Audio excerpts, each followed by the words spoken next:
अगर आप लोग को यह वीडियो अच्छा लगता है तो मेरे चैनल स्टोरी साथी को लाइक, शेयर और सब्सक्राइब करें। धन्यवाद। नारियल के जन्म की कहानी। प्राचीन काल में सत्यव्रत नाम के एक राजा राज करते थे। वह प्रतिदिन पूजा पाठ किया करते थे। उनके पास किसी भी चीज की कमी नहीं थी। वह धन दौलत से लेकर हर प्रकार की सुविधा से समृद्ध थे। हालांकि इसके बावजूद भी राजा की एक अभिलाषा थी जिसे वह पूर्ण की चाह रखते थे। दरअसल राजा सत्यव्रत को किसी प्रकार से स्वर्गलोक जाने की इच्छा थी। वह अपने जीवन में कम से कम एक बार स्वर्गलोक के सौंदर्य को देखना चाहते थे, लेकिन उन्हें इसका मार्ग नहीं पता था। इधर दूसरी तरफ ऋषि विश्वामित्र अपनी तपस्या के लिए घर से बाहर निकले। चलते चलते वह अपनी कुटिया से काफी आगे चले गए थे। काफी समय बीत गया लेकिन वह नहीं लौटे। इस कारण उनका परिवार भूख और प्यास से तड़प रहा था। राजा सत्यव्रत को जब यह पता चला तो उन्होंने ऋषि विश्वामित्र के परिवार के पालन पोषण की जिम्मेदारी ले ली।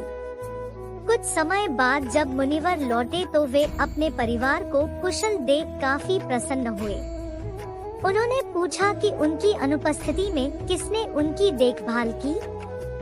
इस पर ऋषि के परिवार वालों ने बताया कि राजा ने उनके पालन पोषण की जिम्मेदारी उठाई थी।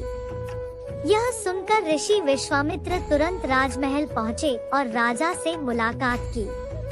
वहां पहुंचकर उन्होंने सबसे पहले महाराज को धन्यवाद कहा। इस पर राजा ने ऋषि अपनी इच्छा पूर्ण होने का आशीर्वाद मांगा। राजा की बात सुनकर ऋषि विश्वामित्र ने कहा, बोलिए महाराज, आपको क्या वरदान चाहिए। तब महाराज ने कहा, हे मुनि, मुझे एक बार स्वर्गलोक के दर्शन करने हैं। कृपया करके मुझे वहां जाने का वरदान दे। राजा की प्रार्थना सुनकर ऋषि विश्वामित्र ने एक ऐसा रास्ता बनाया जो स्वर्गलोक की ओर जाता था।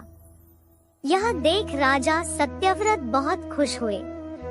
वह तुरंत उस रास्ते पर चल पड़े और स्वर्गलोक पहुंच गए। यहाँ पहुँचते ही इंद्रदेव ने उन्हें नीचे धक्का दे दिया, जिसके कारण वो सीधे धरती पर जा गिरे। राजा ने सत्यव्रत ने तुरंत सारी घटना ऋषि विश्वामित्र बताई। राज की बात सुनकर ऋषि विश्वामित्र गुस्से से आग बबूला हो उठे। उन्होंने तुरंत सभी देवताओं से इस बारे में बात की और इस समस्या का हल निकाला, जिसके बाद राजा के लिए एक नया स्वर्गलोक बनाया गया। नए स्वर्गलोक को पृथ्वी और देवताओं के स्वर्गलोक के बीचों बीच स्थापित किया गया था, ताकि किसी को परेशानी न हो। नए स्वर्गलोक से राजा सत्यव्रत तो बहुत खुश हुए, लेकिन विश्वामित्र को एक चिंता लगातार सता रही थी। उन्हें डर था कि नया स्वर्गलोक कहीं जोरदार हवा के कारण गिर न पड़े। अगर ऐसा होगा तो राजा सत्यव्रत दोबारा से धरती पर जा गिरेंगे। काफी सोच विचार के बाद ऋषि विश्वामित्र को एक उपाय सूझा। उन्होंने नए स्वर्ग लोक के नीचे एक बहुत लंबा खंभा लगा दिया, ताकि उसे सहारा मिल सके।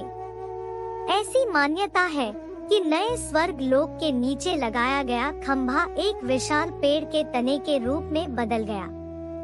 यही नहीं, कुछ समय पश्चात जब राजा सत्यव्रत की मृत्यु हुई तो उनका सिर एक फल में तब्दील हो गया। सभी से इस खंभे को नारियल का पेड़ कहा जाने लगा, जबकि राजा का सिर नारियल के रूप में जाना गया। यही कारण है कि नारियल का पेड़ इतना लंबा होता है। कहानी से सीख। इस कहानी से हमें यह सीख मिलती है कि अगर सच्चे मन से किसी की मदद करे तो हमारी हर ख्वाहिश पूरी हो सकती है।